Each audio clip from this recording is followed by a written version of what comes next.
Thought so. Now that we've learned a little bit about the lodgings, we are meant to ask Mr. Garadeb next. Ah, you're here now, Mr. Garadeb. Right, bally business it is for me, you know. Getting out and about. Were you at the Old Bailey by any chance? Naturally. Fate of my lodgings hangs in the balance and all that. Not a trial to miss. The fate of what's already been dubbed your haunted lodgings, yes. Of course, the place has caused quite a stir around the capital on more than one occasion already. There's the old haunted lodgings or some such. Well, at least he knows. Makes you wonder what in blazes is going on, don't you know? Yes, I'm sure it does. In fact, thinking back to Mr. Natsume's other trial just 2 days ago, you were at the Old Bailey then as well, weren't you? Testifying with your wife about what happened. Since when is Sholmes here? Is he following us around and I forgot? Stopped off at the prison on the way home, in fact. Beastly business. I see. Was that an accident that they put him there? So, what brings you to my haunted abode today, eh?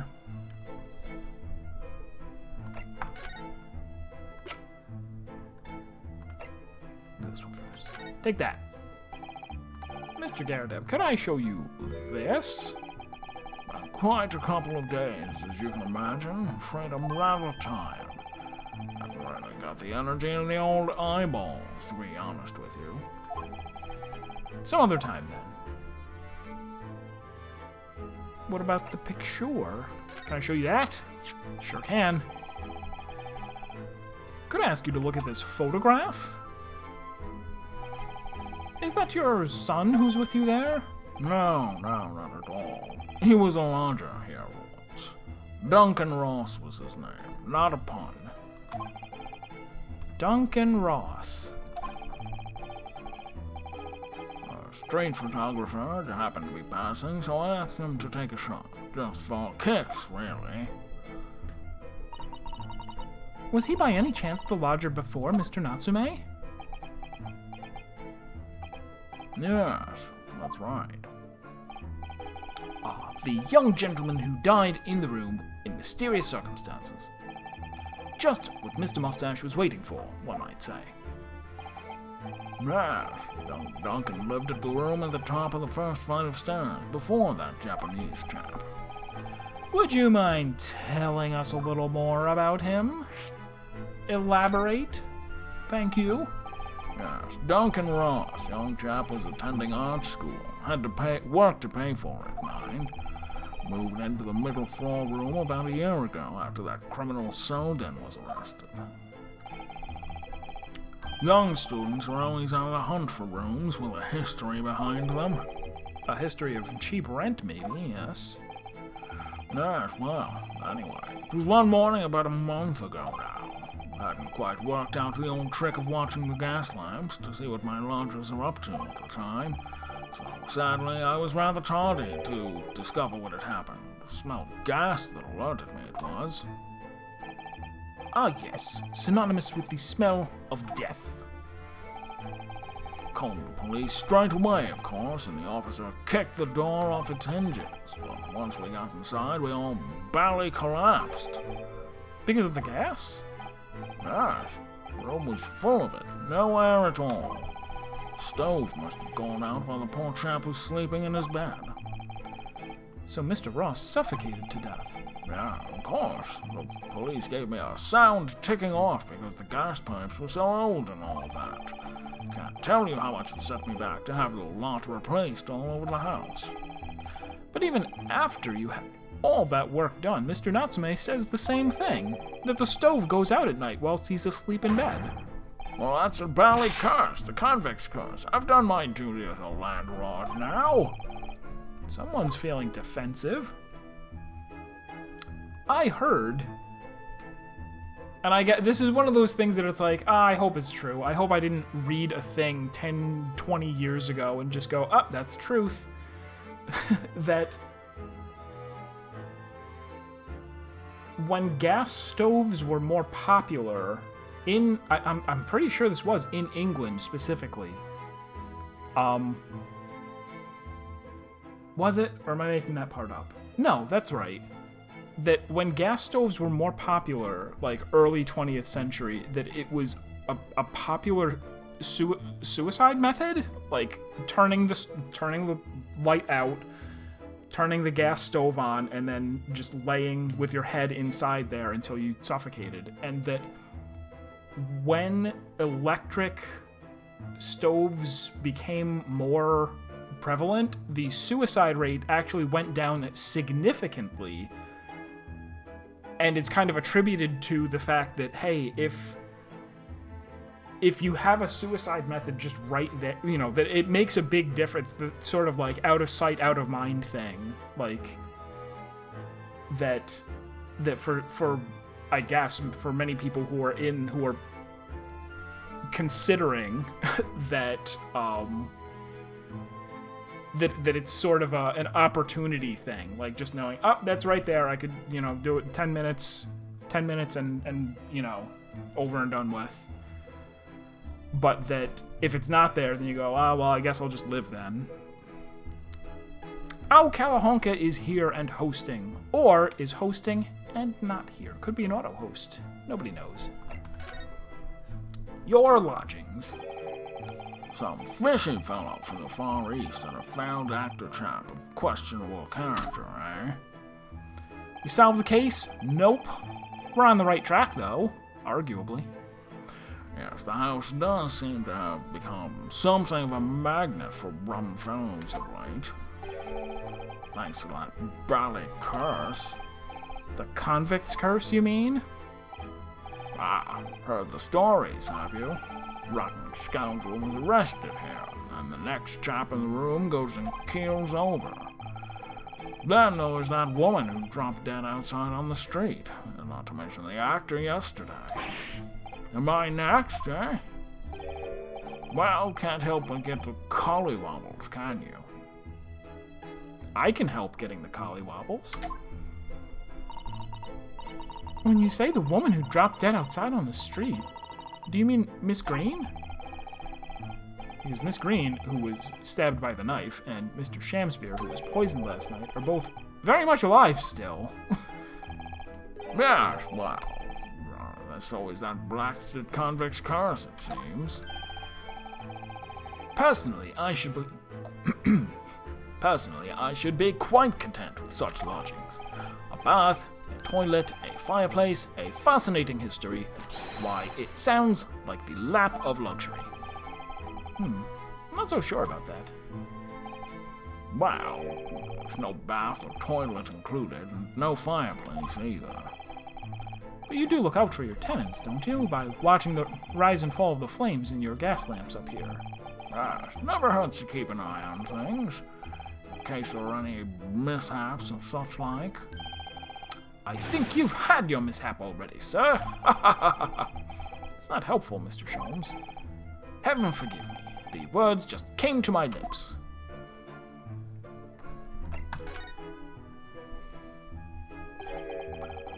Some fish... You said that last time. Did I click on the same thing by accident? There's no need for that, Mr. Garadab. That's right. Mr. Natsume is in no way fishy. He is undeniably peculiar, however. Is it right that he took the vacancy immediately after... Oh, is it... Not is it right, like, is he a good person? But, like, is that right? Is it right that he took the vacancy immediately after the previous tenant passed away? Yeah, that's right. I asked the estate agent to find someone, and he popped up the very same day. Never come across a chap so keen for a place with a background, as it were. I don't think it was the room's background he was keen on, so much as the cheap rent, actually. Maybe I should look for a haunted apartment.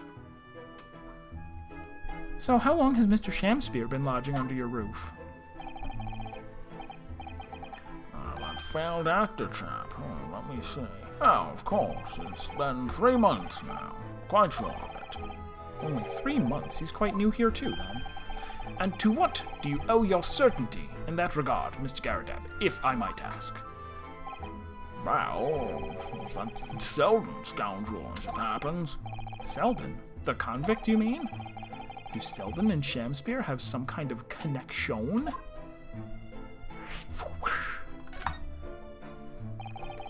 That convict chap, Selden, passed away in the clink 3 months ago now, you see. Some malady or other. Yes, we've seen the report from the newspaper at the time. Well, it was only 3 days later that the tragedian showed his face, the actor fellow. Really? Yes, I remember it quite distinctly. 'Tis small, this world we inhabit. Prithee, landlord, hear my request. I, the humble Shamspear, do desire to take thy room on the middle floor, offered erewhile for rent. Terribly sorry and whatnot, but that won't be possible.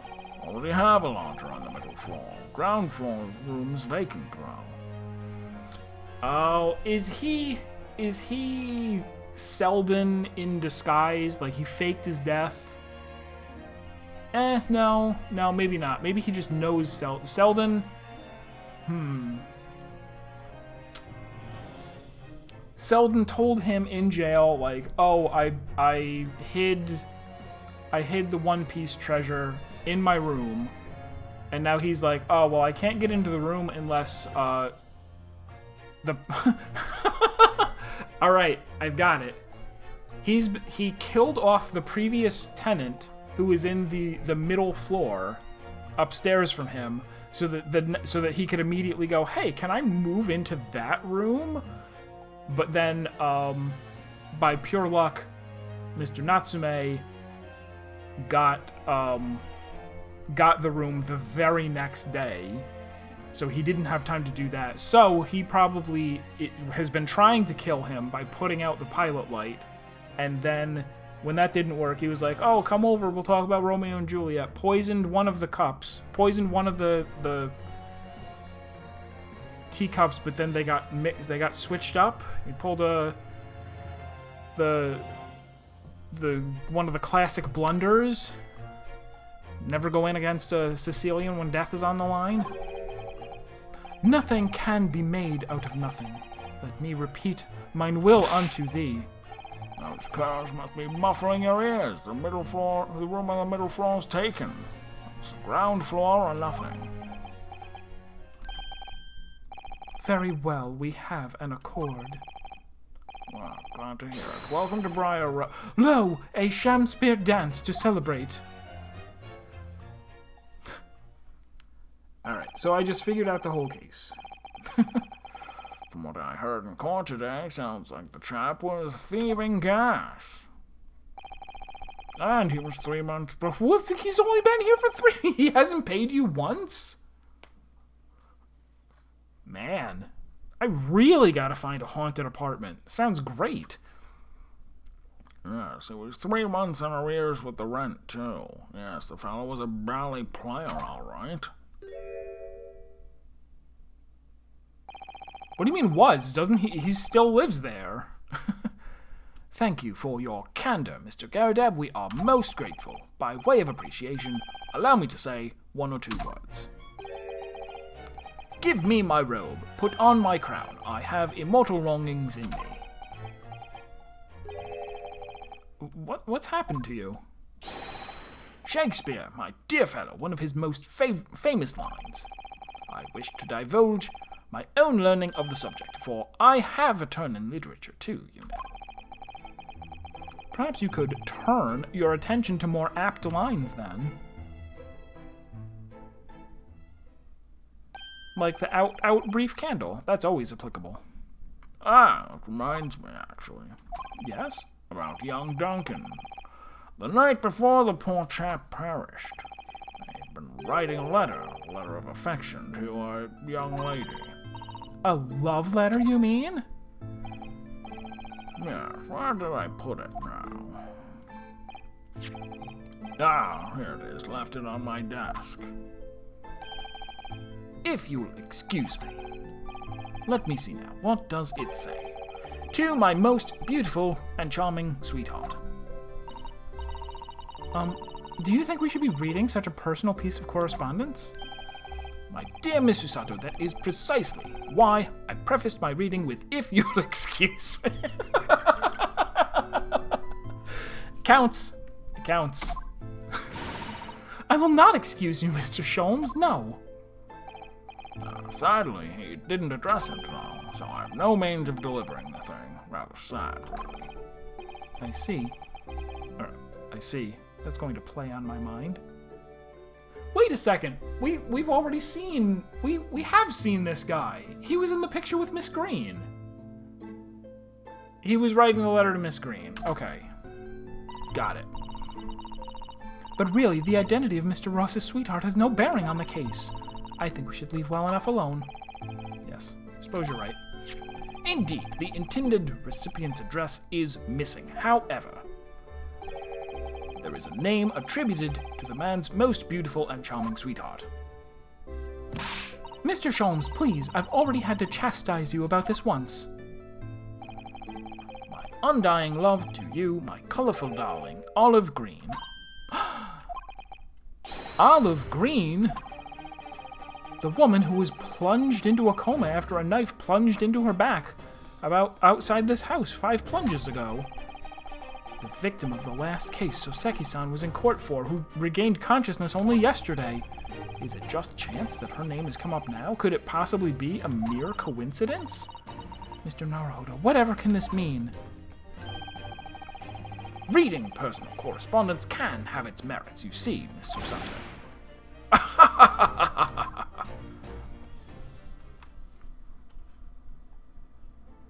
Careful now, careful. Nailed it, first try. Nope, nothing.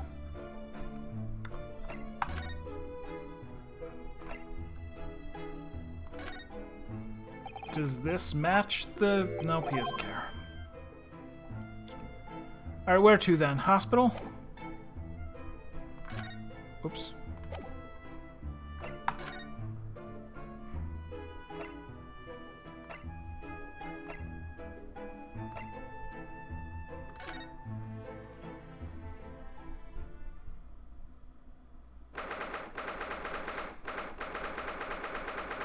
She turned invisible. That's great. I'll make her my new lawyer's assistant. It's very useful power. Mr. Naruhodo, I've just finished speaking with the doctor. It seems Miss Green is well enough to be discharged at last. This is good news, but hopefully, just before she leaves... Ah! What is it?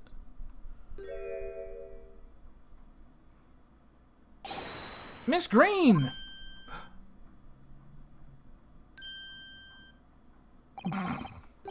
What was that? She clearly just hid something behind her back. One moment, I'll be with you in a jiffy.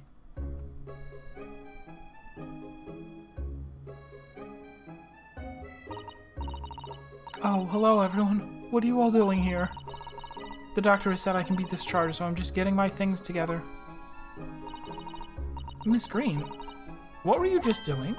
Oh, nothing, really. I was just about to put my head in a gas stove. That's all. Well, we were hoping to have another quick chat with you, if that's all right. I don't really have anything else to tell you.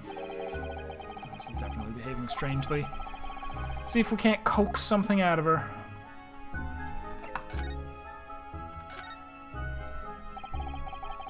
It's wonderful news that you're going to be discharged, Miss Green. Oh, yes, I mean, thank you.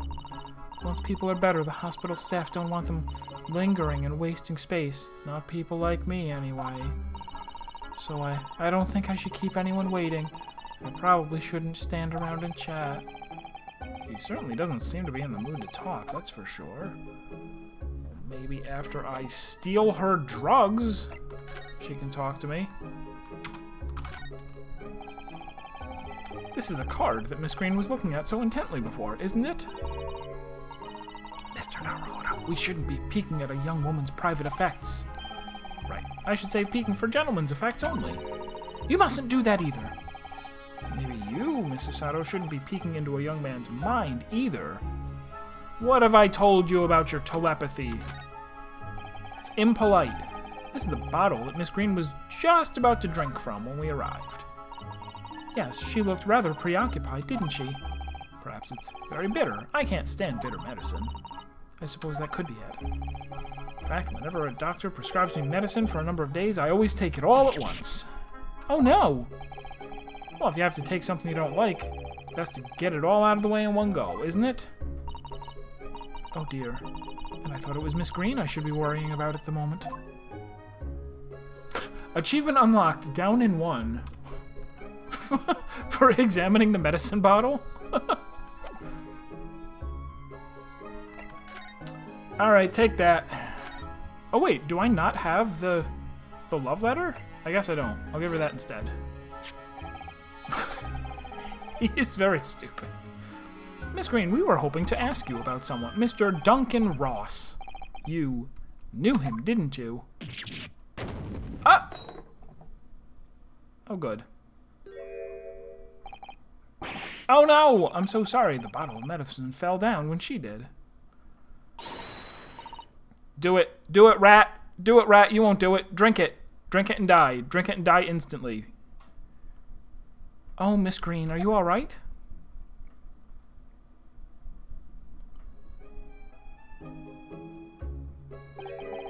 I'm so sorry. I didn't mean to startle you like that.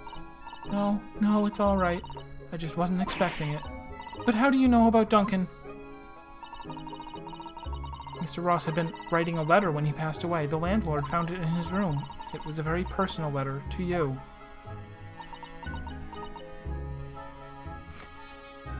If you've ever seen that, just by how surprised she was when we mentioned the name, that there's one of the videos that got me started on, like, watching a bunch of, like, criminal investigation stuff on YouTube, which there's a huge rabbit hole to fall down if you're ever interested in that. But it was this, what's her name? Stephanie Lazarus. That she had killed this woman, like, 15 or 20 years ago, and they just found out evidence that she may have done it, right?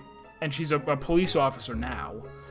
So they were like, the person she killed she had dated this guy in college for a while, and then they broke up. He met someone else, married her, and then she went and killed that woman.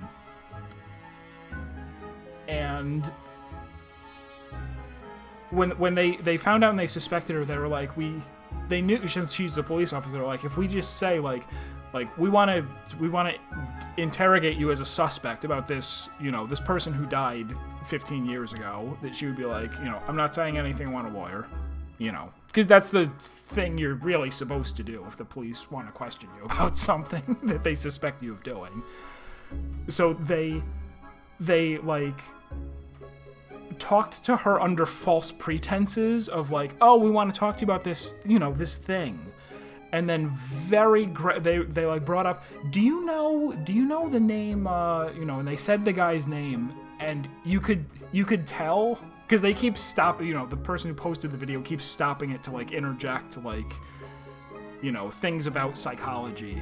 It's like, for someone to just bring up out of the blue, like, the husband of the woman that you killed 15 years ago, and to have to like fake like, oh, I haven't heard that name in a while. Like, she is absolutely going nuts in her head, trying to remain as nonchalant as possible.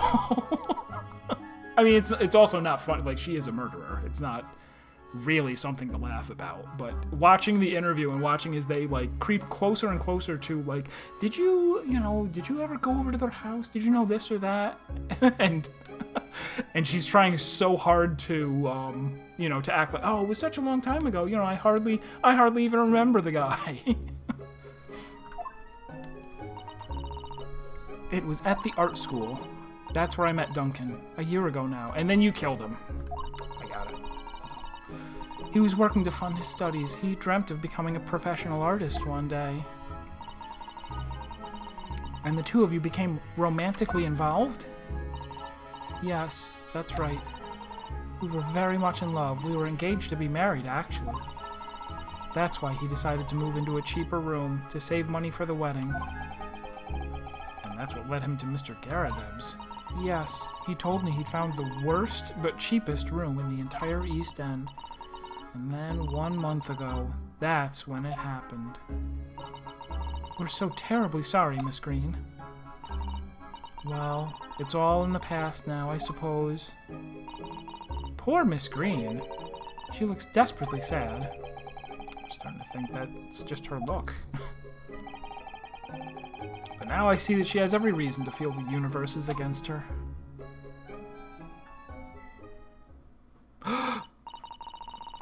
That's a dead rat behind you. That is the tail of a dead rat. I do hope you don't think I'm being rude, but would you mind leaving me in peace now? I have to leave the hospital soon. Oh, I'm so sorry. We didn't mean to hold you up. Of course, we'll be on our way. Mr. Naruhodo, said someone. Oh, Sholmes. Surely you are not about to leave. That's quite out of the question. Mr. Sholmes, I didn't realize you were here. But of course I was, my dear fellow.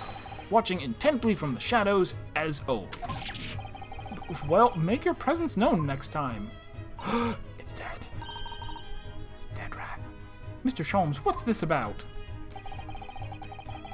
Something which occurs to me with some regularity, Miss Usato, is this. Why do detectives insist on such a ex post facto modus operandi? Why solve the case after it's happened, instead of preventing a case before it happens? That is what sets a great detective apart. What do you mean? There is a case waiting to happen under our very noses, Mr. Naruhodo. So let us avert disaster. Let us prevent this case from ever happening with nothing but careful observation. Alright. All the clues you need are set before you. You need only look, and you cannot fail to see. You can do it, Mr. Naruhodo. I know you can. Let me just take out my magnifying glass and aim it at the dead rat.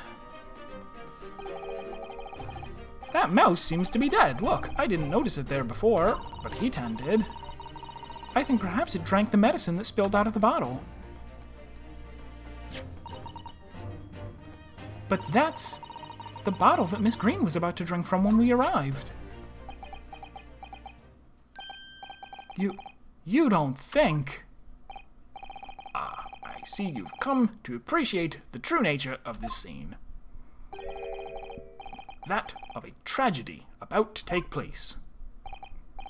Yes, I think it's falling into place. Miss Green, the contents of the bottle you had before is spilt out onto the floor, and the poor mouse that drank it has sadly died. I mean, it's sad for the mouse that it died, but for everyone else, it's happy, because we don't like mice. They're gross. I think it's clear.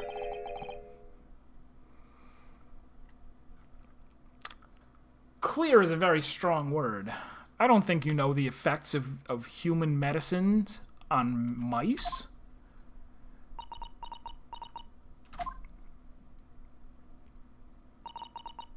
Don't worry. I will attend... That's not what anybody was worried about. Nobody was worried about that. Don't worry. I will attend to the mouse presently.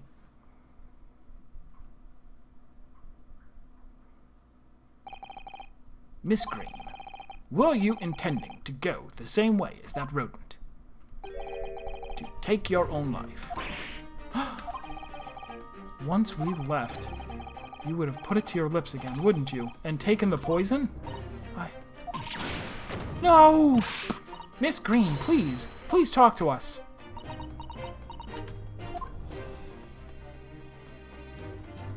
Talk to us or I'll stab you. Oh, how do I... There.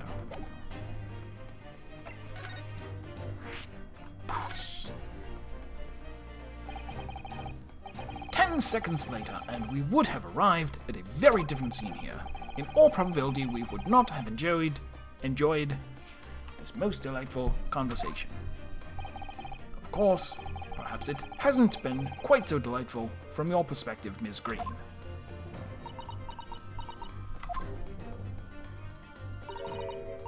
actually, in a way. Now that everything's out in the open, I feel like a weight has been lifted. Tell me, how did you acquire that medicine? Well, with this being a hospital and all, when the doctor comes to examine me in the mornings, he always leaves the medicine cabinet open for a while. So I snuck this out when he wasn't looking. It conspicuously lacks a label. I wonder what it contains. I'm afraid I don't really know. Well, that's a very sloppy suicide method. But I thought if I drank it, it might just stop the pain somehow. Oh, please, Miss Green, don't talk of such things. It seems clear now that it contains It seems clear now that it contains medicine. It was in a medicine cabinet. Medicine can also kill people. Just letting you know, medicine certainly can kill rats. That's why we give it to them. To see if it's no, I suppose. Well, I'm not a doctor. Yes, that poor little mouse is scientific proof of that. I guess. You write a thesis, apparently. You're ready to become a doctor. Oh no, it's all my fault. What have I done? I shall remove this to my office, Miss Green. I take it you have no objection. Oh, the doctors are gonna have an objection? You're freaking just walking out with medicine? You didn't pay for that. Okay, now what?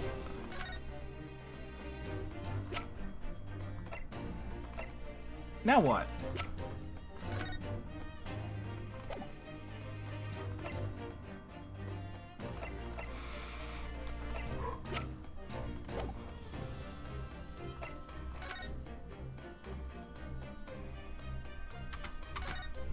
Oh, now we can ask her about this. Definitely feels as though this card must be relevant. I mean, when we first arrived, Miss Green was standing with it in her hand in what can only be described as a very tense atmosphere. Yes. It may very well be related to whatever incident Mr. Sholmes believes was about to happen here. Perhaps we should ask Miss Green about it.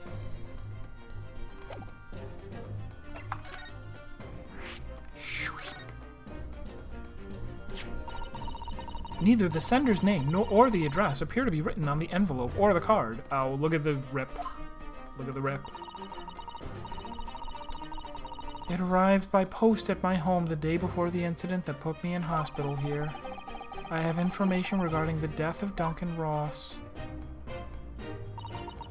Come to the Slug and Sal... Ew. Ew. British food. Gross. Come to the Slug and Salad at Briar Road at 5 p.m. on the 17th. Don't tell anybody else about this letter or the meeting. It is a matter of utmost importance.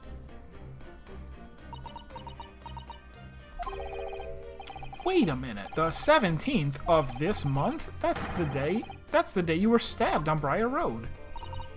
And 5 p.m. is precisely the time when the incident occurred.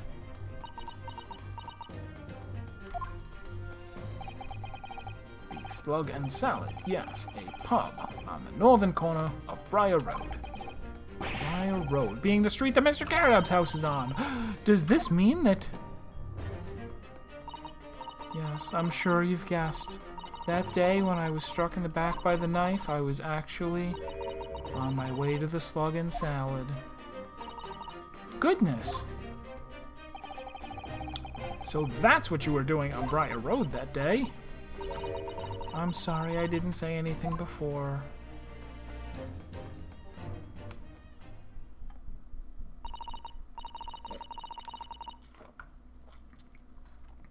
I think I really will have to ask you to excuse me now. I've told you everything. Yes, I'm very sorry to have had to drag up such painful memories for you. No, it's fine. Miss Green.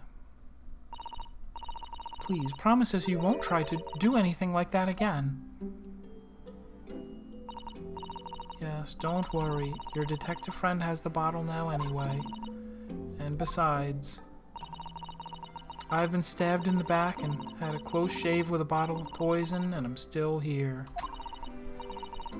really needs to be in the strong, sad voice. Why am I not doing it? I think I'm destined to see things through to the end. It might sound conceited, but, well, that's how all this has made me feel.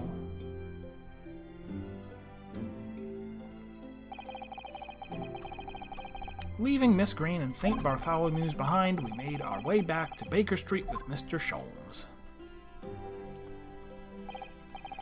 Well, it would appear we've reached the end of our investigative trail for today. Yes, it's late. And, Mr. Naruhodo, did you discover anything that may be of use to you in court tomorrow, do you think?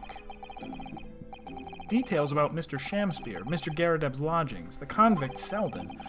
There are many facets to this case, and we're yet to see to the heart of it, if you ask me. That's my feeling, anyway. I can't help wondering about the results of the analysis. Into Mr. Natsume's tea, you mean? Yes. Will they have found strychnine in it, or not?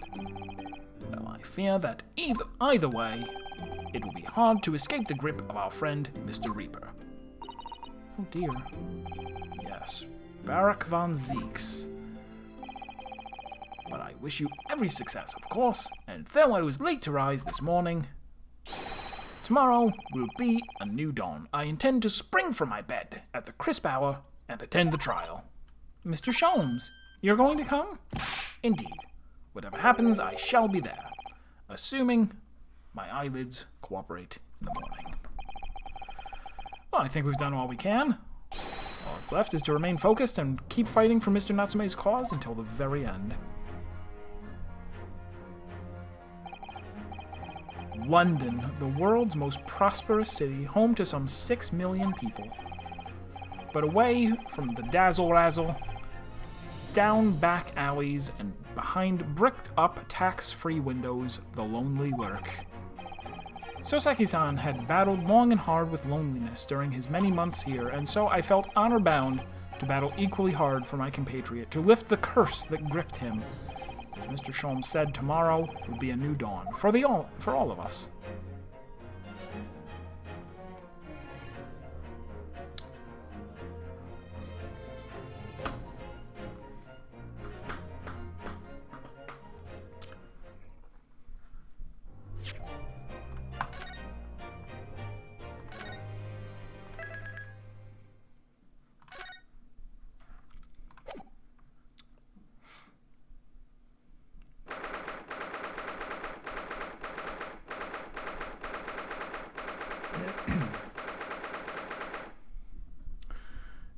So let me try and think. We have the little thing from the envelope. Why is it ripped open?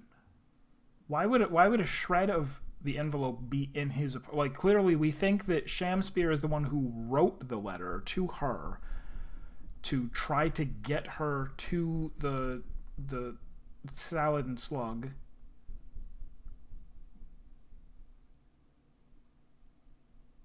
But clearly he wrote it.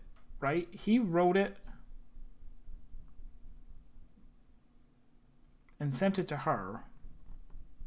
And then she opened it. No. Okay. I got it. Whatever his name is, freaking Tom, the middle floor guy, the guy who died, was like, oh, I wrote a letter for her, and I put it in an envelope addressed to her, and then I died. And then Shamspear took the letter, and after he couldn't find a way after he couldn't find a way to kill Soseki with the gas, he was like, okay, I'm going to send her a letter.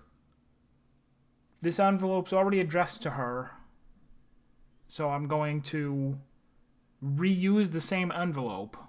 So probably when she got it, it was already open. He opened his letter, put a card inside, mailed it to her that said, "Oh, come to this place." But why would he have done that? He didn't somehow orchestrate the knife falling on her. No way of knowing what his plan was specifically, but he was doing some kind of a plan to try to kill Soseki. to either kill him or to get him to leave.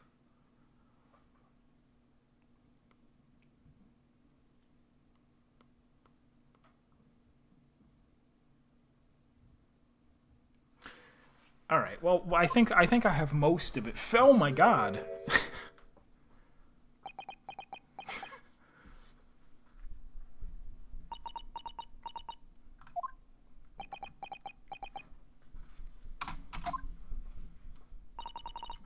This is it then, Mr. Naruhodo? Yes, it's time to put an end to this now. To the miserable curse that has been plaguing Mr. Natsume. To everything. And in my own small way, I shall do everything I can to help you. I always appreciate your help, Mr. Sato. Suffering Soseki selfishly, sidelined. Ah. Good morning to you too, Mr. Natsume. Good morning! Good morning, locum student Mr. Naruhodo Esquire! Listen to you two chatting away happily as if the main player of today's trial isn't here. Why would you do that? Why? Oh dear, we didn't mean to cause offense, Mr. Natsume. I thought perhaps that because you had your eyes shut so tightly, you were meditating, finding inner calm. It seemed wrong to disturb you. I was waiting! What's the matter, Mr. Natsume? You seem different somehow today. Why, naturally, that's because I've attained spiritual enlightenment. The path of literature, you see, is a journey to discover one's own death. Or such like. That's the sort of morning conversation I was hoping for. That's why I had my eyes shut. I missed the signs, I'm afraid, somehow. You'll have to forgive me. And you mustn't talk of your path leading you to death, Mr. Natsume. That was just an example. Oh, yes, there it is. Inner calm. You barely came to see me at all yesterday. I was sure you'd abandoned me and returned to our beautiful long-lost homeland. We've not even been in Great Britain a week yet. Yes, well, anyway, I intend to set everything straight in court today. I'm determined to uncover the truth. I've actually reached an important decision myself. Oh, what sort of decision? I shall fill you in after the trial. All right. It would seem Mr. Sholmes isn't coming today after all. It's a very clever message, I think. My dear fellows, you must win this battle on your own merits. It's a very clear message, I think, that he's overslept again. The great detective, my arch nemesis. Long may he stay away, if you ask me. Defendant and your legal representative, the trial is about to begin. Make your way into the courtroom immediately.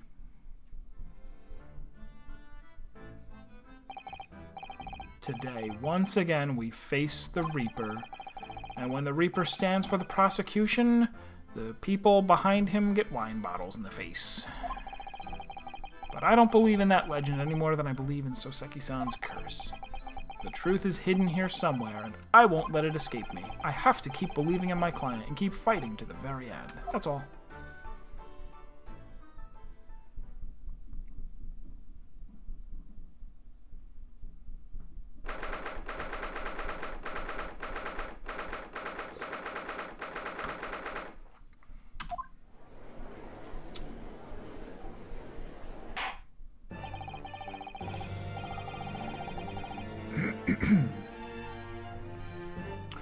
In the name of Her Majesty the Queen, I hereby declare this court to be in session. I call upon the counsels for the prosecution and defense to declare their willingness to proceed. The prosecution is ready. Yes, the defense is ready. Very good. And now I call upon the 6 ladies and gentlemen of the jury, chosen by lot to represent the will of the objection. They were not chosen by lot. You said that you specifically went and found the same people that acquitted him last time. Are you ready to proceed? Absolutely. Justice will be done. You mark my words. I feel obliged to say I feel especially ruthless on days when my hat is sitting just right. That's the opposite of last time. Oh, well, I wonder if you could adjust my hat for me. Please be as ruthless as you like, if you know what I mean. Thieves deserve to die, if you ask me. Especially gas thieves. I've no sympathy for the man at all.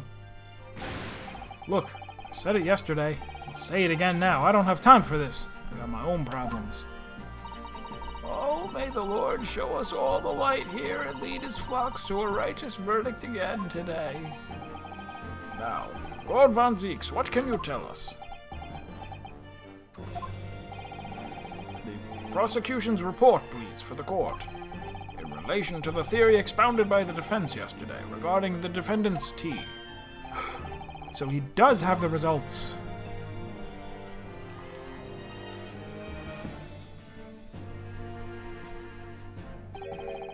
Before the prosecution delivers the black news about the black tea. Was it black? It counts. About the black tea belonging to the blackguard in the dock. Pray, allow me a moment to savor the liquid of a more sanguine hue. In fact, I'll defer to the good detective for the report. Here's to you, Inspector. Yes, sir. Thank you, sir. As indicated by the defense, we found a bar of soap just outside the victim's window in the snow. And there was indeed a frozen reddish liquid and a little depression on the top of it. Yes! That's the tea! That's what Mr. Natsume brought with him that night. Well, the brains at the yard analyzed it, and yes, you're right, it was tea. There wasn't a trace of strychnine or any other toxic substance in it. No poison at all. In other words, the tea that the defendant brought with him to the victim's room is innocent. It's in the clear. What a revelation!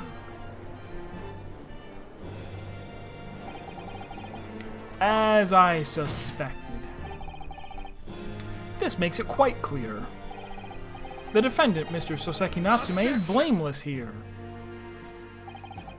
My learned friend is jumping to conclusions again. A typical Nipponese reaction.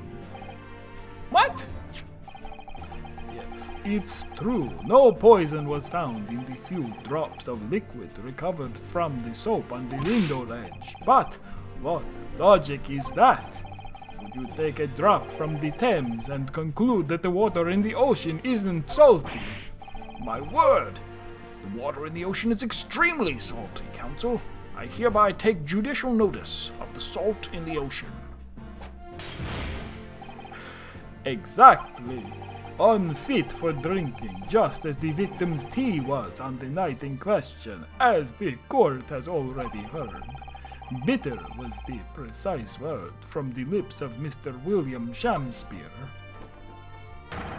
whom the prosecution now calls back to the stand.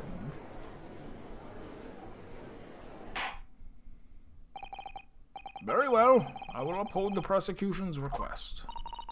Mr. Shamspeare? Yes. Sounds like we're going to have another confrontation with our theatrical friend. Bailiff, show Mr. Shamspeare to the stand. I feel like in the majority of cases, you usually don't go into the second court day having such a strong impression that you know who it is and, like, that they definitely... Now, maybe you do. Maybe you do. Maybe I'm making that up. Like, I don't exactly know everything, but I completely know everything. Mr. William Shamspeare, the victim of this despicable crime. O heaven, O hell, do you command me to remember? Forsooth, 'twas I, Shamspeare, did have a belly full of foul fluid given, in mine innocence. Yes. But as was revealed in yesterday's proceedings, the witness is not as innocent as we had perhaps first been led to believe. By using barrels of soap such as this, he has been stealing gas from the supply company, yes. One may smile and be a villain. Forsooth, 'twas I, Shamspeare, did have a roomful of the sweet fuel given. That's right. Fellow jurors, don't forget, this man is a rotten thief. I haven't forgotten. Kept all that about the ice coins a tidy secret, didn't you? You should have owned up sooner. Arrest him, I say. Arrest him at once. Let him feel the sting in my tail. Oh, indeed, by dint of vile and cowardly means have I plotted to further mine own ends, I confess. Thou wouldst not pardon my sins, of that I am sure. If you acknowledge your wrongdoing, what exactly are you doing here? Cowards die many times before their deaths, and for a coward such as I, death would be well deserved. But would it that a still greater crime passeth unpunished? For lo, the hairy-faced gentleman of farther east than Verona did contrive to poison me. Objection! But there was no poison in the tea found in your room. The police have attested to that. What the defense will assert is an inconsistency will be quickly cleared up by the witness's testimony. Is that not so, Mr. Shamspeare? Verily, my liege, I would most gladly speak. Very well. Let the witness testify to explain this inconsistency. Tell the court why it is that poison apparently entered your body even though none was found in the tea.